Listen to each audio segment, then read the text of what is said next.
In this module, we're going to cover what you need to know about implementing security and manage access for Azure Storage, why it's important, and how you can implement it in Microsoft Azure.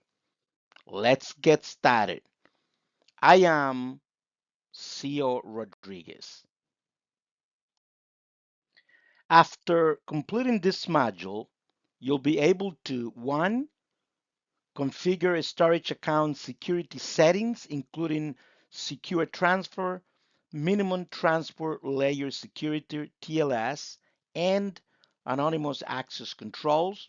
Two, select an appropriate authorization model for different access scenarios, including managed identity for AI agent workloads. Three, create and manage store access policies to control SaaS token lifecycle. And four, disable share key authorization and enforce compliance using Azure Policy. Let's now get into the demo. This is the Microsoft Azure portal. You can come here at portal.azure.com. You can search for almost anything in this search box, or if you already have used it, like in my case, here is the storage accounts, and that's what we are here for. I'm going to work with this storage accounts. And the so here's the list of the storage accounts. I created one called CO Storage One that we're going to be working with. When you click on the just get some more real estate over here. When you click on the account, a lot of information that you can see just right on the overview. So here is the essentials of the account, the storage group that it belongs to. These are the same steps that we did when we created an account in the previous module. So if you have not watched that video, you should do so to see all the steps necessary, all the decisions that you need to make when you create a storage account. So you need to choose a location, of course, the subscription, all that kind of stuff. The performance type, either a standard or premium. The replication, in this case, is locally redundant storage. But if this were an account for a critical workload, the you would want a way to replicate. So this would not be the appropriate one. So anyway, a lot of information that. Now, when you come to the properties of the account, there is a lot of stuff, and we are going to concentrate on the security aspect, some of the things. Well, first of all, blob anonymous access is disabled, which is good. That's one of the things that we want to make sure, depending, of course, on the purpose of this account. If this is an account to use, let's say the the business case is that we have an agent. Nowadays, almost everything is an agent. So we have an agent, and that agent needs to access knowledge sources that will be stored in this account. Okay. Um, so you don't want anonymous access. You want, managed identity, that kind of stuff. So, but that's the premise. Let's go from there. Blob soft delete, it's enabled, 7 days. We talked about that. Um, so interesting stuff there. But basically, the important points over here, at least for this module, is the security component. Require secure transfer for REST API operation. That's enabled. That's good. A storage account keys access is disabled. That's good. The minimum TLS version, it's version 2. Uh-huh. It's 1.2. Sorry about that. It's 1.2, and infrastructure encryption is well, that's disabled. That may not be good. I'm going to take a look at that. In networking, well, public access is disabled, depending on, if this is not a public uh, agent, you don't want that things to be enabled. So we'll take a look at that as well. But anyway, so encryption. So all of these are components of uh, the security aspect of an account. So the one of the first tasks here is to configure a storage account security settings, including secure transfer. Okay, so we saw that. The minimum transfer layer security, which is TLS 1.2, we saw that, and then anonymous access control should be disabled. So that's a very good. We can see all that there. But let's get into, if we scroll down, and when you come here for the first time, this thing are going to be collapsed. And you want to expand the security and networking component right here. And so that's for security networking. But actually, before we even get there, if we go into settings and expand this, let's go into configuration, because most of the stuff that we need will be configured um, in this section over here.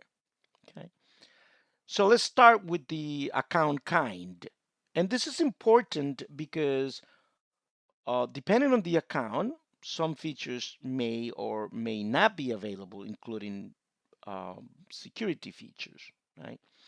The performance it's standard, and some of the things cannot be changed once the account is created. So it's important, and we talked about that during the creation of the account. Uh, it's important that you make the right decision right off the bat. So remember, everything should be planned with security in mind. And that's one of those things. So the connectivity is IPv4 only for now. Um, and here the interesting part. Secure transfer required. And this is enabled. The secure transfer option enhances the security of your storage account by only allowing requests to the storage account by secure connections. For example, when calling REST APIs to access your storage accounts, let's say your agent, you must connect using HTTPS. And yes, we want that. Any request using HTTP will be rejected when the secure transfer required is enabled, as in this case. When you are using the Azure file service, connection without encryption will fail, including scenarios using SMB 2.1 and SMB 3.0. So without encryption again, and some flavors of the Linux SMB client as well. Because Azure Storage doesn't support HTTPS for custom domain names, this option is not applied when using a custom domain name. And we'll talk about custom domain name at some other point, but for now, just know that. In the manage identity for SMB, which is another objective, well, this is disabled. This is something that we need to fix. Managed identity enables secure, credential-free access for Azure SMB file share by allowing authentication through Microsoft Entra ID instead of storage accounts keys. This approach strengthens security and eliminates the need for a storage account by access for VM and application identity. This is a huge topic for the SC-500 certification exam. Um, in all the practice questions that I've seen, always managed identity is the way to go. So very careful with that piece of it because you're definitely going to get questions in the exam about managed identity. So what that means is that you would need to create a managed identity that agent will use um, to access that account, especially because as we specified, this account will have anonymous access disabled. So you need a way to authenticate. Okay. The other piece is again allow blob anonymous access, and we said that yes, we want this disabled.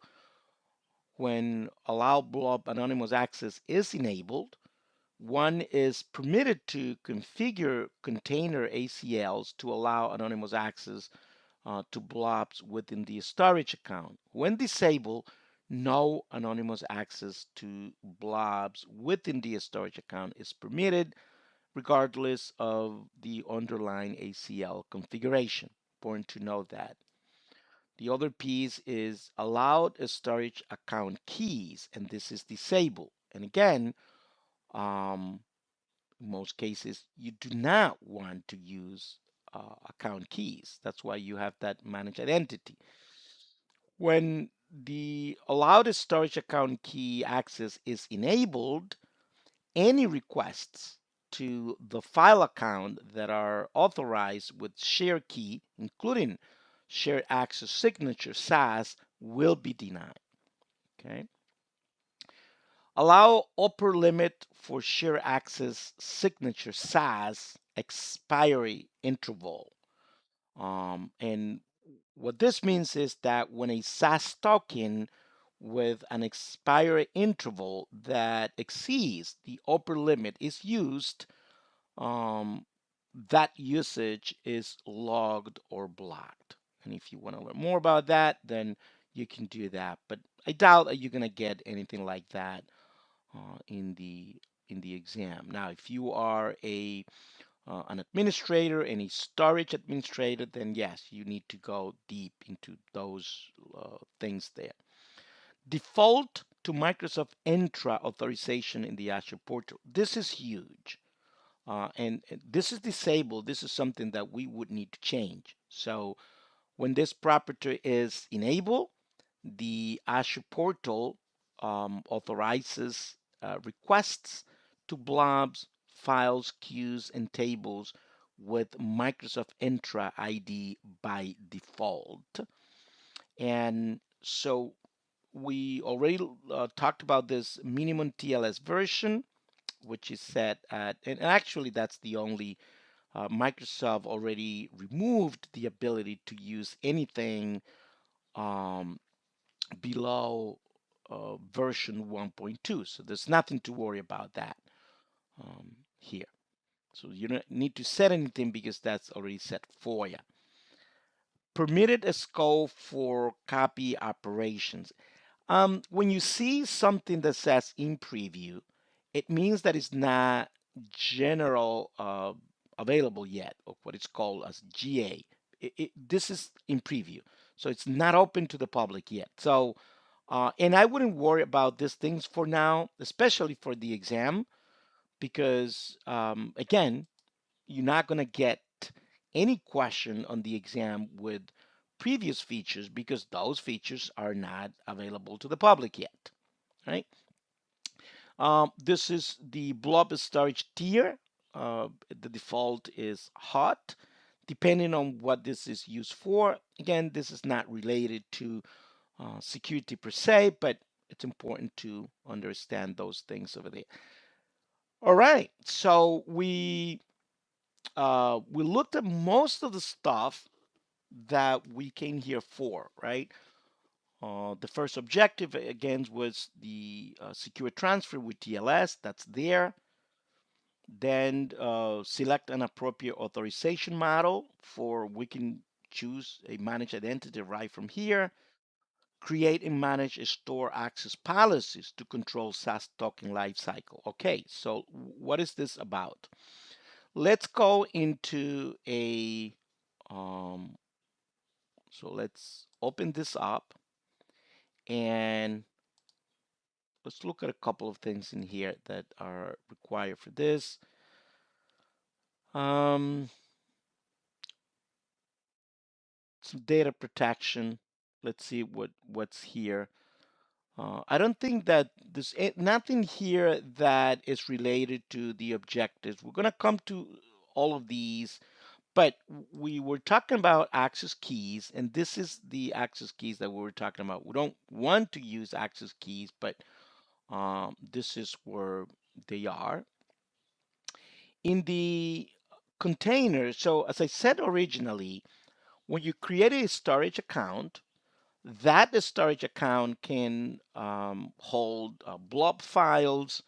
So you create containers. These containers are like folders, and then inside those folders you put the files, the videos, the whatever. We can also use the classic file shares, with SMB if you want to bring your file shares to the cloud, queues, tables, etc. We talked a little bit about this, and we we will discuss these things more, but uh, we are concentrated on the security aspect of these things. So if I click on this container, the okay, there may be some stuff over there that I didn't configure, but anyway, so and that's fine for now.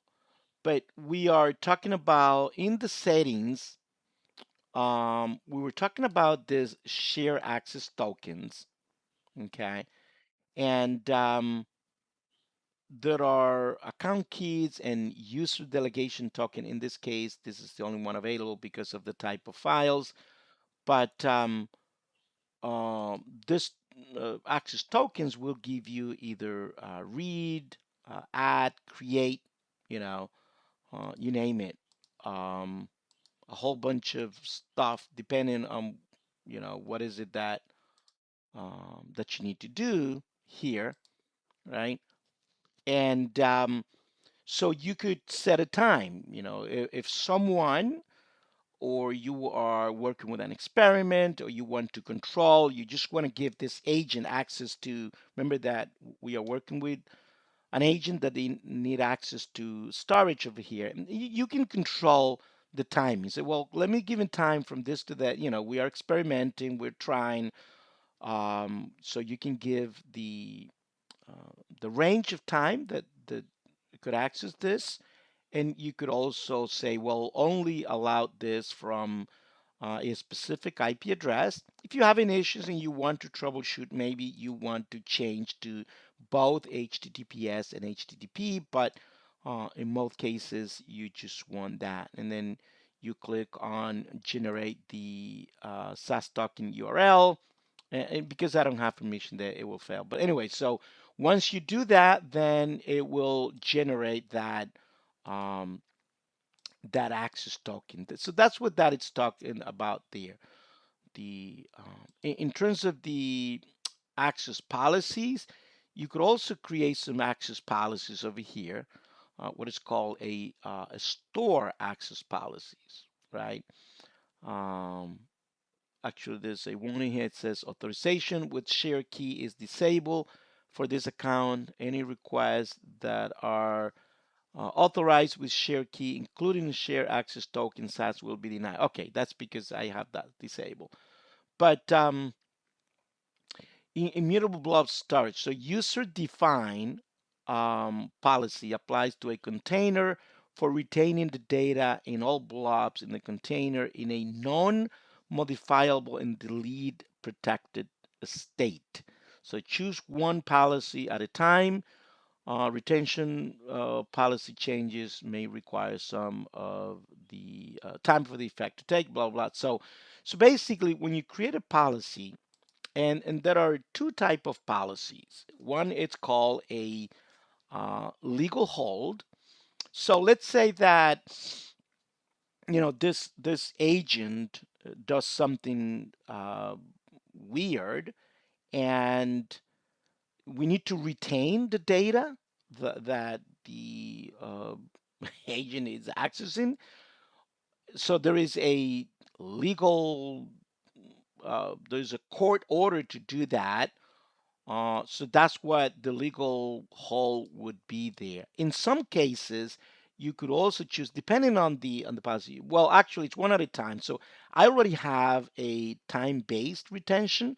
That's why you cannot choose that over there. But if let's say that if I were to delete this policy here, oh, again, I need to change the permissions of that. But so when you click on this, again, legal hold and allow protected, append writers to none. You don't want to change anything here. Actually, you could, but um, so you could go ahead and create that legal hold if I had the permission, boom, and then that will protect that. That's what that's all about. But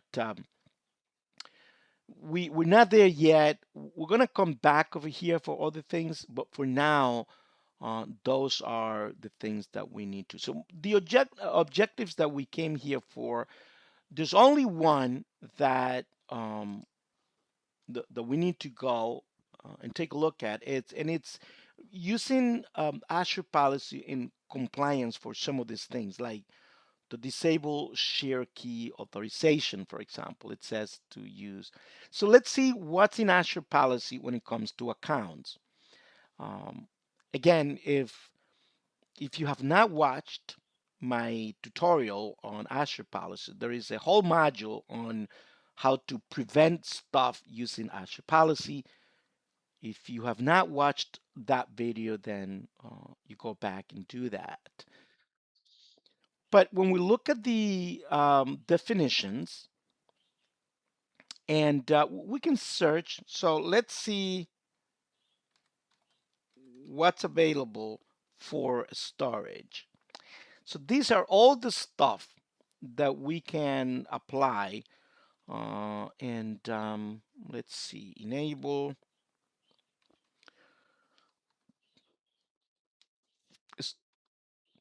storage, enable. No, it's not in there. Oh, enable storage should be.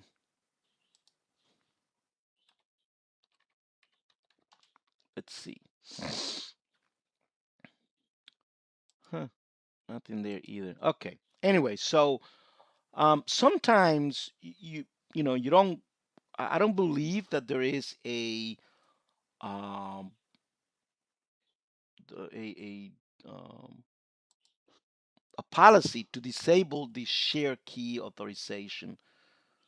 I don't believe that there is one, but if there was one, it would be right here. But anyway, so we already disable that share key. So yeah, no, there's no policy for that. So, but if there is any storage policy that you want to um, that you want to do here, you could come here and go to policy definition, and then you would and then you would do that. But there's nothing there that we need to assign. Okay, and yeah, that would take care of that. There's a lot of other policies that we can use for other things, but not necessarily for the disabling the access key and stuff like that. All right, so there you have it. So that's what this module is about. And so this is where actually we are on um, let's take a look where we are. For those of you who are not following, we are on this learning path, which is course number 4. And the previous video was about, the module was about describing Azure Storage services. And this is the module where I created the account step by step explaining all those features. So you may want to take a look at that. And then we are here now. This is the implement um, the security and manage access for Azure Storage. Again, I would highly recommend that you come to the Microsoft Learn and look for this and read this. A lot of good stuff there, and even take your quiz. There is a quiz on each module just to make sure that you understand all these things. And this is where we're going next. Okay. In the next module, we are going to talk about how to configure network security for Azure Storage. So we configure some of the stuff uh, right now, but there's a lot of stuff related to networking, obviously, that you need to configure to access the storage. And those are the things that we are going to concentrate on the next module. Hope to see you next.